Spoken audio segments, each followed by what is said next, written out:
மாவட்டம் ஆண்டிப்பட்டி அருகே அமைந்துள்ள வைகை அணையிலிருந்து பூர்வீக பாசன பகுதி நிலங்களுக்காக திறக்கப்பட்ட தண்ணீர் நிறுத்தப்பட்டுள்ளது. கடந்த 17 நாட்களில் மொத்தம் 1500 மில்லியன் கன அடி தண்ணீர் அணையிலிருந்து திறக்கப்பட்டுள்ளதால் வைகை அணையின் நீர்மட்டம் வேகமாக சரிந்துள்ளது.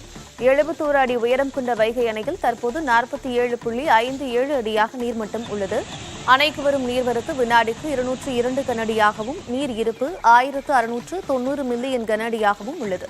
தற்போது அணையில் உள்ள தண்ணீரை மதுரை, தேனி, திண்டுக்கல் மாவட்ட குடிநீர் தேவைக்காக மட்டும் பயன்படுத்த உள்ளதாக பொதுப்பணித்துறையினர் தெரிவித்துள்ளனர்.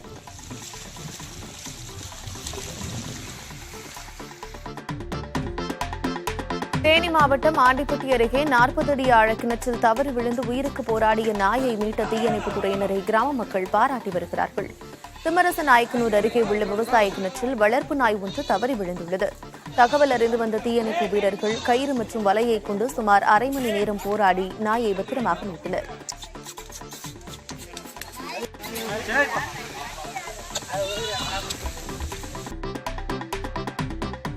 கோவில்பட்டியில் முயல் வேட்டையில் ஈடுபட்ட 5 பேரை காவல்துறையினர் கைது செய்தனர். கரிசல்குளம் காட்டுப்பகுதியில் வனத்துறையினர் ரோந்து பணியில் ஈடுபட்டு வந்துள்ளனர். அப்போது வனப்பகுதியில் சுற்றித் திரிந்தவர்களை பிடித்து விசாரித்ததில் வேட்டை நாய்களை கொண்டு முயல்களை வேட்டையாடியது தெரியவந்தது. இதனையடுத்து 5 பேரை கைது செய்த வனத்துறையினர் அவர்கள் பயன்படுத்திய வாகனங்களை பறிமுதல் செய்தனர்.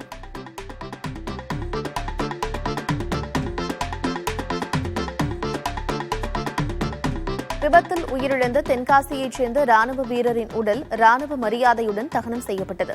தலைவன்கோட்டை பகுதியைச் சேர்ந்த சதீஷ்குமார் என்ற ராணுவ வீரர் அருணாச்சல பிரதேசத்தில் பணியாற்றி வந்துள்ளார். இவர் விடுமுறைக்காக தனது சொந்த ஊருக்கு வந்துள்ளார். அப்போது நண்பரை சந்திப்பதற்காக இருசக்கர வாகனத்தில் சென்றபோது சாலை பணிக்காக வைத்திருந்த தடுப்பு மீது மோதி நிகழ்விடத்திலேயே சதீஷ்குமார் உயிரிழந்தார்.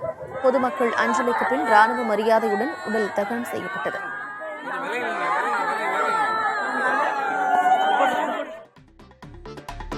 ஈரோடு மாவட்டம் கோபிச்செட்டிப்பாளையம் அருகே வீட்டின் முன்பு கட்டியிருந்த ஆட்டை திருடிச் சென்ற இருவரை பொதுமக்கள் துரத்தி பிடித்து காவல்துறையினரிடம் ஒப்படைத்தனர். பகவதி அண்ணன் என்பவரின் வீட்டின் முன் கட்டி வைக்கப்பட்டிருந்த ஆட்டை இருவரும் ஒரு மோட்டார் சைக்கிளில் தூக்கிக் கொண்டு தப்பி சென்றனர். இதனை பார்த்து பகவதி அண்ணன் கூச்சலிட உறவினர்கள் அந்த இருவரை துரத்தி சென்று பிடித்து காவல் நிலையத்தில் ஒப்படைத்தனர்.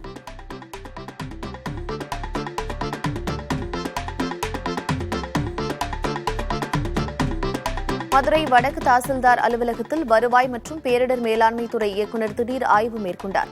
மதுரை மாவட்ட ஆட்சியர் அலுவலக வளாகத்தில் மதுரை வடக்கு தாசில்தார் அலுவலகமும் அமைந்துள்ளது. அந்த அலுவலகத்தில் வருவாய் மற்றும் பேரிடர் மேலாண்மை துறை இயக்குநர் ராமன் திடீர் ஆய்வு மேற்கொண்டார். ஆய்வின் போது மாவட்ட ஆட்சியர் சங்கீதா உள்ளிட்டோர் உடனிருந்தனர்.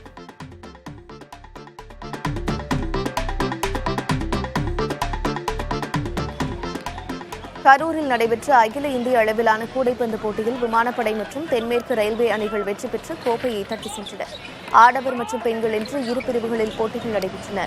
இதில் பெண்களுக்கான இறுதிப் போட்டியில் மும்பை மத்திய ரயில்வே அணியும் ஹூப்ளி தென்மேற்கு ரயில்வே அணியும் மோதின. இதில் 61-53 என்ற புள்ளிகள் கணக்கில் தென்மேற்கு ரயில்வே அணி வெற்றி பெற்றது. இதேபோல ஆடவர் பிரிவில் விமானப்படையை வீழ்த்தி இந்திய கப்பல் படை அணி வெற்றி வாகை சூடியது.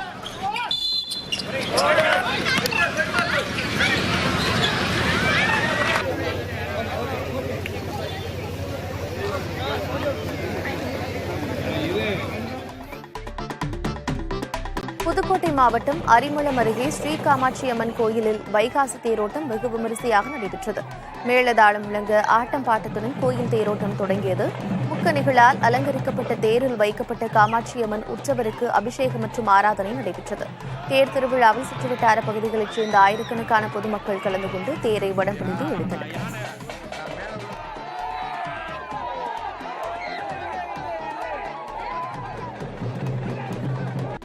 காரைக்கால் மாவட்டம் சேத்தூர் மகா மாரியம்மன் ஆலய தீமிதி திருவிழாவை முன்னிட்டு பூச்செறிதல் உற்சவம் நடைபெற்றது. ஆலயத்திலிருந்து 1000க்கும் மேற்பட்ட பெண்கள் பல வண்ண பூ தட்டுகளுடன் முக்கிய வீதிகள் வழியாக வலம் வந்து ஆலயம் சென்றடைந்தனர். பக்தர்கள் எடுத்து வந்த மலர்களை கொண்டு ஸ்ரீ மகா மாரியம்மனுக்கு அபிஷேகம் செய்யப்பட்டு மகா தீபாராதனை நடைபெற்றது. அபிஷேகம் செய்யப்பட்ட மலர்கள் பக்தர்களுக்கு பிரசாதமாக வழங்கப்பட்டன.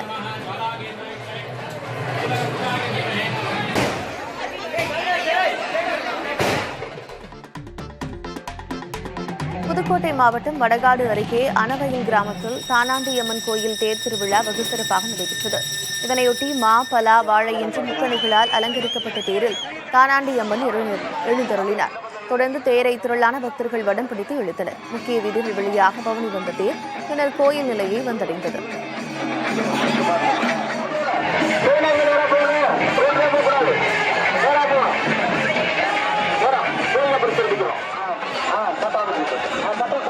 திண்டுக்கல் மாவட்டம் ரெட்டியார்சத்திரம் ஒன்றியத்தில் அன்னம் பிடிக்காத மக்காச்சோள பயிருக்கு இழப்பீடு வேண்டும் என கோரிய விவசாயிகள் சோளத்தட்டையுடன் மாவட்ட ஆட்சியர் அலுவலகத்தில் மனு அளித்தனர்.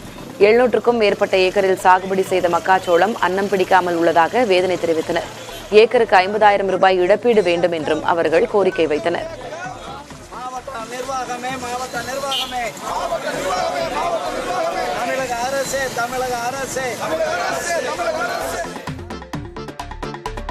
சிவகங்கை மாவட்டம் காரைக்குடி அருகே அமராவதி புதூரில் அமராவதி பெரிய கருப்பர் கோயில் வைகாசி விசாக திருவிழாவை முன்னிட்டு மஞ்சுவிரட்டு போட்டி நடைபெற்றது. இதில் சிவகங்கை, மதுரை, ராமநாதபுரம், புதுக்கோட்டை, திண்டுக்கல் உள்ளிட்ட மாவட்டங்களிலிருந்து 200 காளைகள் மற்றும் 25 மாடுபிடி வீரர்கள் பங்கேற்றனர். மேலும் கட்டுமாடுகளாக 100க்கும் மேற்பட்ட காளைகள் வயல்வெளிகளில் அவிழ்த்துவிடப்பட்டன.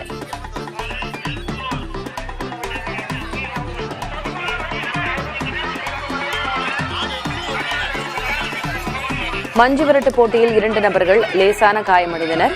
போட்டியில் வெற்றி பெற்ற காளைகளுக்கும் வீரர்களுக்கும் பரிசுகள் வழங்கப்பட்டன.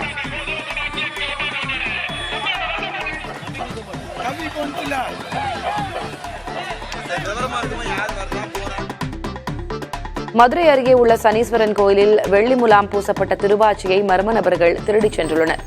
சோழவந்தான் வைகை கரையில் உள்ள சனீஸ்வரன் கோயில் அமைந்துள்ளது. இந்நிலையில் இக்கோயிலின் மேற்கு வாயில் பூட்டையும் சனீஸ்வரன் சன்னதி பூட்டையும் உடைத்த மர்ம நபர்கள் வெள்ளி முலாம் பூசப்பட்ட திருவாச்சியை திருடிச் சென்றுள்ளனர். கோயிலில் இருந்த சிசிடிவி கேமராக்களையும் அவர் சேதப்படுத்திய நிலையில் இந்த சம்பவம் தொடர்பாக சோழவந்தான் காவல்துறையினர் வழக்கு பதிவு செய்து விசாரணை மேற்கொண்டு வருகின்றனர்.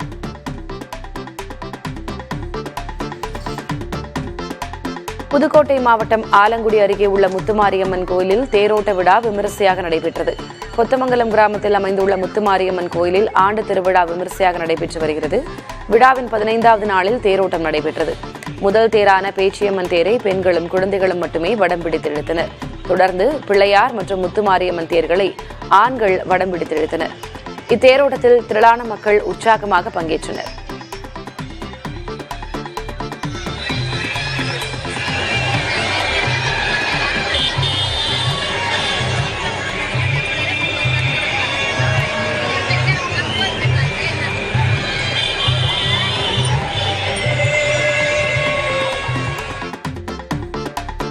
புதுக்கோட்டை மாவட்டம் பொன்னமராவதி அருகே உள்ள முத்துமாரியம்மன் கோயில் தேரோட்டம் விமரிசையாக நடைபெற்றது. காரையூர் கிராமத்தில் உள்ள முத்துமாரியம்மன் கோயிலில் வைகாசி திருவிழா நடைபெற்று வருகிறது. விழாவின் 9வது நாளான நேற்று முக்கிய நிகழ்வான தேரோட்டம் நடைபெற்றது. சிறப்பு அலங்காரத்தில் முத்துமாரியம்மன் தேரில் எழுந்தருள ஏராளமான பக்தர்கள் தேரை வடம் பிடித்து இழுத்தனர். இதில் திரளான பக்தர்கள் பங்கேற்று தெய்வ வழிபாடு செய்தனர்.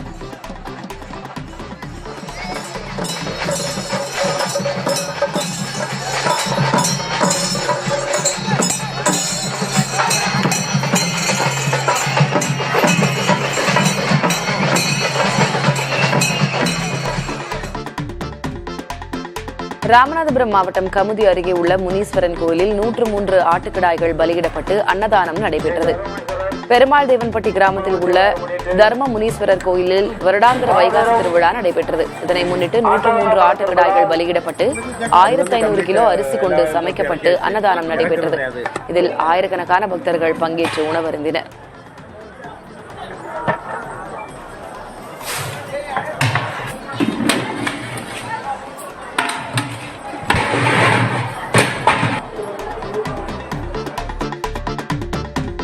தேனி மாவட்டம் கும்பக்கரை அருவியில் சுற்றுலா பயணி தவறவிட்ட தங்கச்சங்கிலியை வனத்துறையினர் மீட்டு ஒப்படைத்தனர்.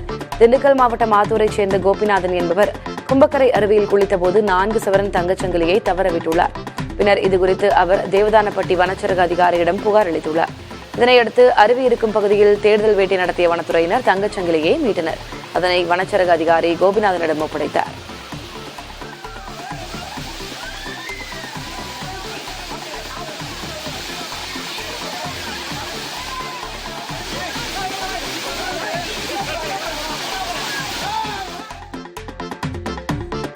சென்னை தாம்பரம் அருகே குடியிருப்பு மாடிகளில் உள்ள மின் விளக்குகளை அணைப்பதற்காக மாடி விட்டு மாடி தாவிய நேபாள இளைஞர் தவறி விழுந்து உயிரிழந்தார். நேபாளத்தைச் சேர்ந்த இளைஞர் பிரேம் மாடம்பாக்கம் நூத்தஞ்சேரியில் உள்ள தனியார் அடுக்குமாடி குடியிருப்பில் காவலாளியாக வேலை பார்த்து வந்தார். இவர் குடியிருப்புகளில் உள்ள முதல் மாடி மின்விளக்குகளை மாடி விட்டு மாடி தாவி அணைத்து வந்ததாக கூறப்படுகிறது. இந்நிலையில் மின்விளக்குகளை அணைப்பதற்காக வழக்கம் போல பிரேம் மாடி விட்டு மாடி தாண்டும் போது தவறி விழுந்ததில் தலையில் அடிபட்டு நிகழ்விடத்திலேயே உயிரிழந்தார்.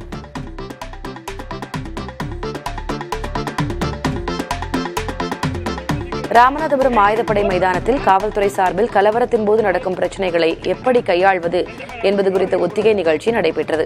இதில் கண்ணீர் புகை குண்டு, ரப்பர் குண்டு போன்றவற்றை எப்படி பயன்படுத்துவது, வஜ்ரா வாகனத்தை பயன்படுத்தி கலவரக்காரர்களை விரட்டுவது, துப்பாக்கியில் ரப்பர் குண்டுகளை வைத்து சுடுவது போன்றவை ஒத்திகையாக செய்து காண்பிக்கப்பட்டன.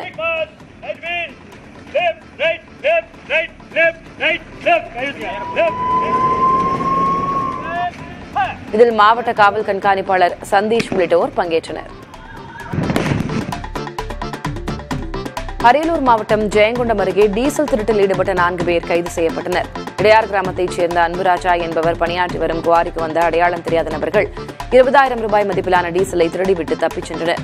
புகாரின் பேரில் வாகன தணிக்கையில் ஈடுபட்ட போது 2 மோட்டார் சைக்கிள்களில் டீசல் எடுத்து வந்தவர்களை விசாரித்தனர். அதில் செல்வமணி, சஞ்சய், சத்யமூர்த்தி, மணிகண்டன் ஆகிய 4 பேரும் ஒதுக்குப்புறமாக நிற்கும் வாகனங்களில் டீசல் மற்றும் உதிரி பாகங்களை திருடி விற்றது தெரியவந்தது. இதையடுத்து 4 பேரையும் கைது செய்தனர்.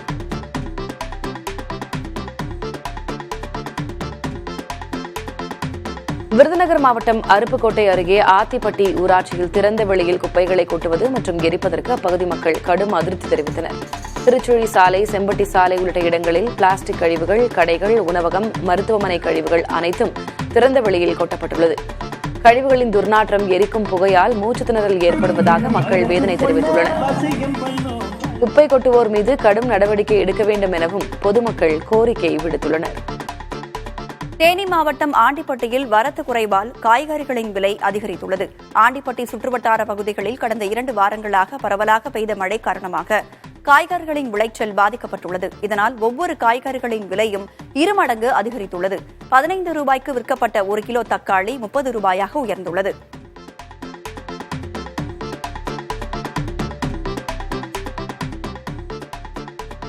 கன்னியாகுமரி மாவட்டம் தக்கலை சுற்றுவட்டார பகுதிகளில் சாரல் மழை பெய்து வருகிறது.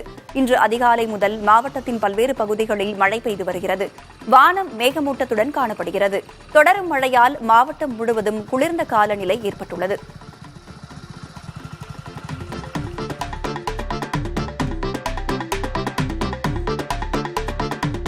திருப்பத்தூரில் முறையாக குடிநீர் விநியோகம் செய்வதில்லை என கூறி காலி குடங்களுடன் பொதுமக்கள் சாலை மறியலில் ஈடுபட்டனர். ஏரிக்கோடு பகுதியில் கடந்த 20 நாட்களாக குடிநீர் விநியோகிக்காததால் பல்வேறு இன்னல்களுக்கு ஆளாகி வருவதாக அப்பகுதி மக்கள் தெரிவித்துள்ளனர்.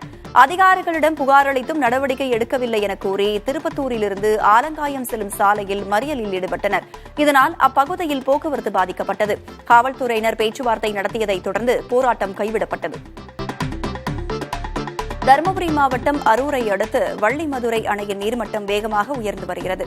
வரட்டாற்றின் குறுக்கே 34 அடி உயரத்தில் கட்டப்பட்டுள்ள இந்த அணையின் மூலம் சுமார் 5,000 ஏக்கர் விவசாய நிலங்கள் பாசன வசதி பெறுகின்றன. கடந்த சில நாட்களாக சித்தேரி மலைப்பகுதியில் மழை பெய்து வருவதால் அணையின் நீர்வரத்து அதிகரித்து வருகிறது. அணையின் நீர்மட்டம் 30 அடியாக உயர்ந்துள்ளது. மழை தொடரும் பட்சத்தில் அணையின் நீர்மட்டம் முழு கொள்ளளவை எட்டும் என எதிர்பார்க்கப்படுகிறது.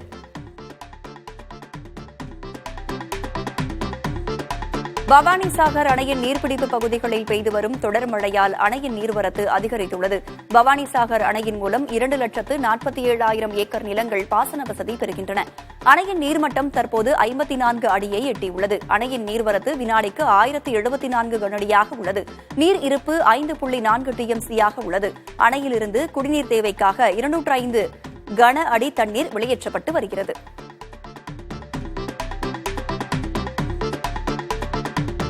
தேனி மாவட்டம் பெரியகுளம் பகுதியில் உள்ள சோத்துப்பாறை அணை தனது முழு கொள்ளளவை எட்டியுள்ளதால் அணையிலிருந்து நீர் வழிந்தோடி வருகிறது. அணையின் முழு கொள்ளளவான 126.28 அடியை எட்டியதால் அணைக்கு வரும் நீரானது அப்படியே வெளியேற்றப்பட்டு வருகிறது. அணையின் நீர் இருப்பு 100 மில்லியன் கனஅடியாக உள்ளது. இதேபோல் மஞ்சளார் அணையின் நீர்மட்டம் முழு கொள்ளளவை எட்டும் என எதிர்பார்க்கப்பட்ட நிலையில் நீர்பிடிப்பு பகுதிகளில் மழை குறைந்ததால் அணையின் நீர்மட்டம் 50.80 அடி வரை மட்டுமே எட்டியுள்ளது.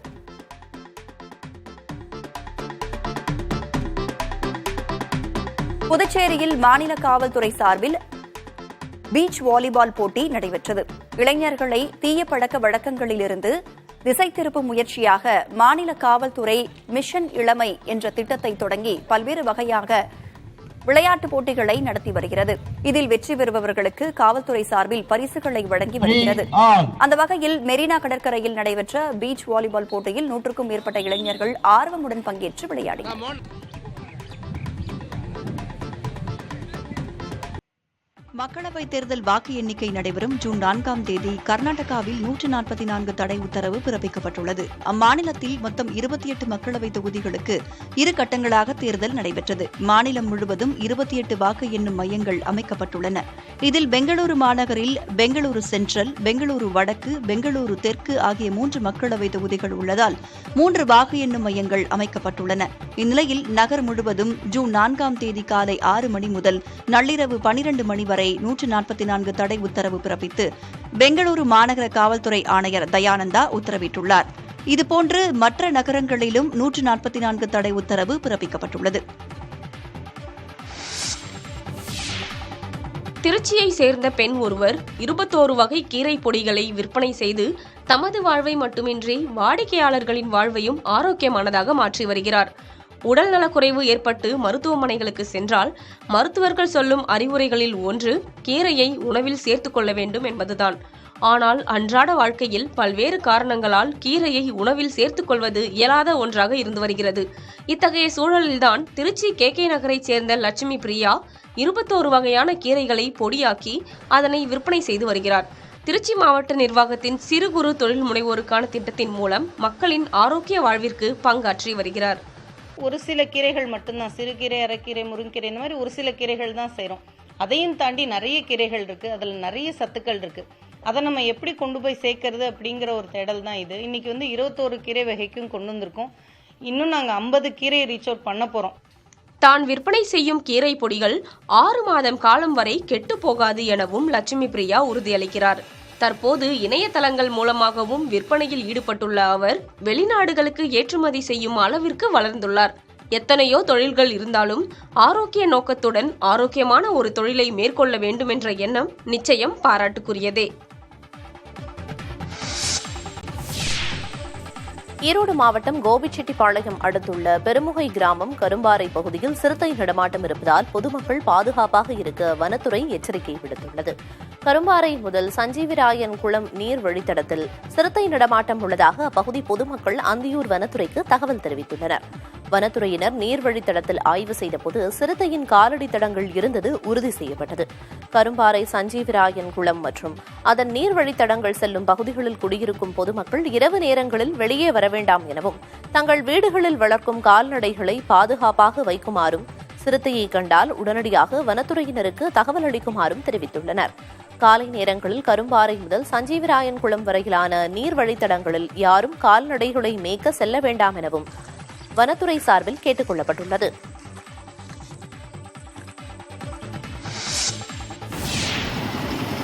செங்கல்பட்டு மாவட்டம் கல்பாக்கம் அருகே ECR சாலையில் வாகன சோதனையில் ஈடுபட்ட காவல்துறையினர் கஞ்சா கடத்திய வடமாநிலத்தைச் சேர்ந்த 2 உள்ளிட்ட 4 பேரை கைது செய்தனர். வாயலூர் பகுதியில் இருசக்கர வாகனத்தில் கஞ்சா கடத்தல் நடப்பதாக திருக்கழுக்குன்றம் மதுவிலக்கு பிரிவு காவல்துறையினருக்கு ரகசிய தகவல் கிடைத்துள்ளது. இதைத் தொடர்ந்து வாகன தணிக்கையில் ஈடுபட்ட மதுவிலக்கு பிரிவினர் இருசக்கர வாகனத்தில் அடுத்தடுத்து வந்த 4 பேரை மடக்கி பிடித்து விசாரித்தனர். போத்தர் பகுதியைச் சேர்ந்த 27 வயது கதிர்வேல், ஒடிசா மாநிலத்தைச் சேர்ந்த 35 வயது சுபலா ஜோஷி, பூரான், கல்பாக்கத்தைச் சேர்ந்த சதாம் ஹுசேன் ஆகியோரை கைது செய்தனர். அவர்களிடமிருந்து 4 லட்சம் ரூபாய் மதிப்பிலான 7.5 கிலோ கஞ்சா பறிமுதல் செய்யப்பட்டது. 4 பேரும் சிறையில் அடைக்கப்பட்டனர். சேலம் மாவட்டம் தலைவாசல் அருகே நத்தக்கரை சுங்கச்சாவடி கழிவறையில் தண்ணீர் இல்லாததால் பயணிகள் அவதியடைந்தனர். நத்தக்கரை பகுதியில் சேலம் சென்னை நெடுஞ்சாலையில் சுங்கச்சாவடி உள்ளது. இந்த சுங்கச்சாவடியில் பொதுமக்கள் மற்றும் அந்த வழியாக கடந்து செல்லும் வாகனங்களில் பயணம் செய்வோர் பயன்படுத்துவதற்காக கழிவறை அமைக்கப்பட்டுள்ளது. இந்த கழிவறையில் தண்ணீர் இல்லாததால் நீண்ட தூரம் பயணித்து வரும் வாகன ஓட்டிகளும் பொதுமக்களும் அவதியடைந்துள்ளனர். இந்நிலையில் சுங்கச்சாவடியில் அமைக்கப்பட்டுள்ள கழிவறைகளில் தண்ணீர் இல்லாதது தொடர்பான வீடியோ சமூக வலைதளங்களில் பரவி வருகிறது. சுங்கச்சாவடியில் உள்ள கழிவறைக்கு தண்ணீர் வசதி ஏற்பாடு செய்து தர வேண்டும் என கோரிக்கையும் எழுந்துள்ளது.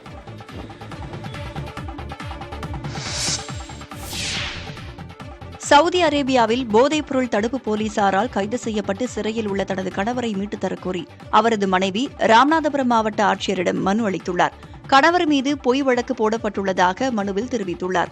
திருவாடானை அடுத்த முள்ளிமுனை கிராமத்தைச் சேர்ந்த சமயகாந்த் என்பவர் கடந்த 15 ஆண்டுகளுக்கு மேலாக சவுதி அரேபியாவில் ஒப்பந்த அடிப்படையில் மீன்பிடி தொழில் செய்து வருகிறார். அவரை கடந்த நவம்பர் மாதம் 9ஆம் தேதி சவுதி அரேபியா போதைப்பொருள் தடுப்பு பிரிவு போலீசார் கைது செய்தனர்.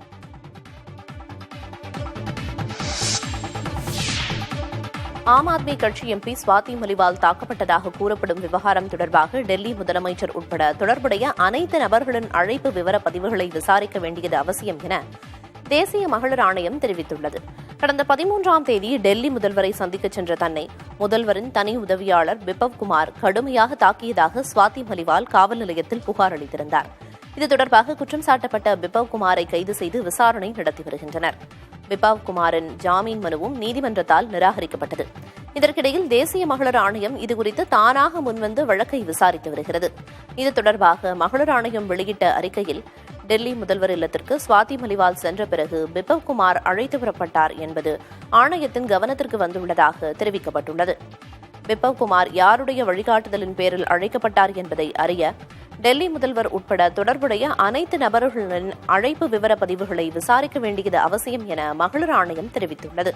மேலும் மலிவாலுக்கு வன்கொடுமை மற்றும் கொலை மிரட்டல் விடுக்கும் நபர்களுக்கு எதிராக கடுமையான நடவடிக்கை எடுக்கவும் தேசிய மகளிர் ஆணையம் உத்தரவிட்டுள்ளது. கர்நாடகாவில் உள்ள காவிரி நீர்பிடிப்பு பகுதிகளில் மழை குறைந்துள்ளதால் தமிழக அணைகளுக்கு வரும் நீர்வரத்து குறைந்துள்ளது.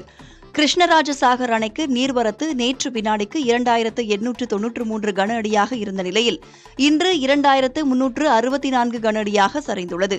அணையிலிருந்து வினாடிக்கு 490 கன அடி உபரி நீர் வெளியேற்றப்பட்டு வரும் நிலையில் அணையின் நீர்மட்டம் 83.50 அடியாக உள்ளது. இதேபோல கபினி அணைக்கு வினாடிக்கு 1034 கன அடி நீர் வந்து கொண்டிருந்த நிலையில் இன்று அந்த நீர்வரத்து வினாடிக்கு 330 கன அடியாக குறைந்துள்ளது. அணையிலிருந்து வினாடிக்கு 300 கன அடி உபரி நீர் வெளியேற்றப்படுகிறது. அணையின் நீர்மட்டம் 60.58 அடியாக உள்ளது. மேட்டூர் அணைக்கான நீர்வரத்து வினாடிக்கு 390 கன அடியாக இருந்த நிலையில் தற்போது 1432 கன அடியாக நீர்வரத்து அதிகரித்துள்ளது. நீர்வரத்து அதிகரிக்கும் போதும் வினாடிக்கு 2100 கன அடி தண்ணீர் திறக்கப்பட்டு வருவதால் நீர்மட்டம் தொடர்ந்து சரிந்து வருகிறது. மேட்டூர் அணையின் நீர்மட்டம் 47.64 அடியிலிருந்து 47.52 அடியாக குறைந்துள்ளது. இதற்கிடையே காவிரி நீர்பிடிப்பு பகுதியில் பெய்த மழை குறைந்ததால் காவிரி ஆற்றில் நீர்வரத்து வினாடிக்கு 3000 கன அடியிலிருந்து 2000 கன அடியாக குறைந்துள்ளது. காவிரி ஆற்றில் நீர்வரத்து சீராக இருப்பதால் ஒகேனக்கலுக்கு வரும் சுற்றுலா பயணிகள் மகிழ்ச்சி அடைந்துள்ளனர். திருவண்ணாமலை மாவட்டம் வந்தவாசி அருகே வெடிமருந்துகளுடன் காட்டுப்பகுதியில் சுற்றித் திரியும் நபர்களை கைது செய்யுமாறு அப்பகுதி மக்கள் கோரிக்கை விடுத்துள்ளனர். பொன்னூர் கிராமத்தில் கடந்த மாதங்களில் மட்டும் மேய்ச்சலுக்காக சென்ற 15க்கும் மேற்பட்ட கால்நடைகள் உயிரிழந்துள்ளன. காட்டுப்பன்றிகளை வேட்டையாடுவதற்கு வைக்கப்பட்ட வெடிமருந்துகளை சாப்பிடுவதால் தங்களது ஆடு மாடுகள் உயிரிழந்து வருவதாக அப்பகுதி மக்கள் குற்றம் சாட்டுகின்றனர். இதுகுறித்து கால்நடை மருத்துவர்களிடம் கேட்டதற்கு இறந்த விலங்குகளிடமிருந்து பரவும் ஆந்த்ராக்ஸ் கிருமியால் கால்நடைகள் பாதிக்கப்பட்டுள்ளதாகவும் நோய் தடுப்பு மருந்துகள் உடனடியாக அளிக்கப்படும் என தெரிவித்தனர். ராமநாதபுரம் மாவட்டம் தொண்டியில் கோவில் திருவிழாவை ஒட்டி பாய்மரப்படகு போட்டி உற்சாகமாக நடைபெற்றது. பாலமுருகன் கோவிலில் வைகாசி விசாக திருவிழா நடைபெற்று வருகிறது. இதன் ஒரு பகுதியாக மீனவ இளைஞர் மன்றம் சார்பில் நடைபெற்ற பாய்மரகு படகு போட்டியில் 26 படகுகள் பங்கேற்றன. 10 கடல் மைல்கள் தொலைவு எல்லை நிர்ணயம் செய்யப்பட்டு போட்டி நடைபெற்றது. படகுகள் ஒன்றை ஒன்று முந்திச் சென்றது பார்வையாளர்களை வெகுவாக கவர்ந்தது.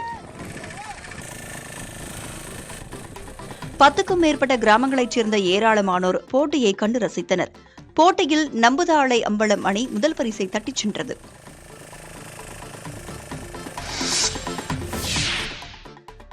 விழுப்புரம் மாவட்டம் பாணம்பட்டியில் உள்ள பண்ணையில் கோழிகளை திருடிச் செல்லும் சிசிடிவி காட்சிகள் வெளியாகியுள்ளன.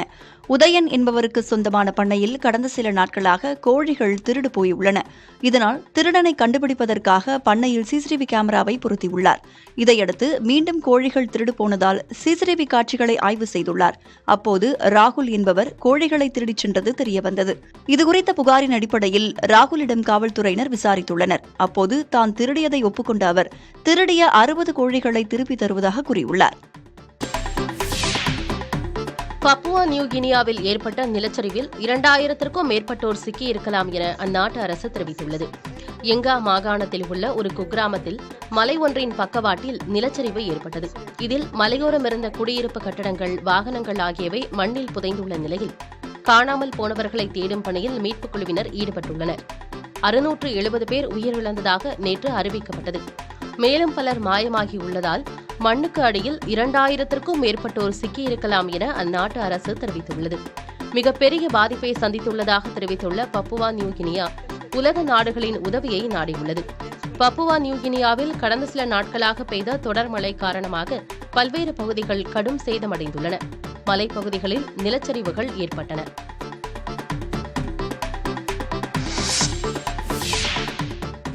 பயங்கர நிலச்சரிவால் பாதிக்கப்பட்டுள்ள பப்புவா நியூகினியா நாட்டிற்கு தேவையான உதவிகளை செய்ய இந்தியா தயாராக இருப்பதாக பிரதமர் மோடி தெரிவித்துள்ளார்.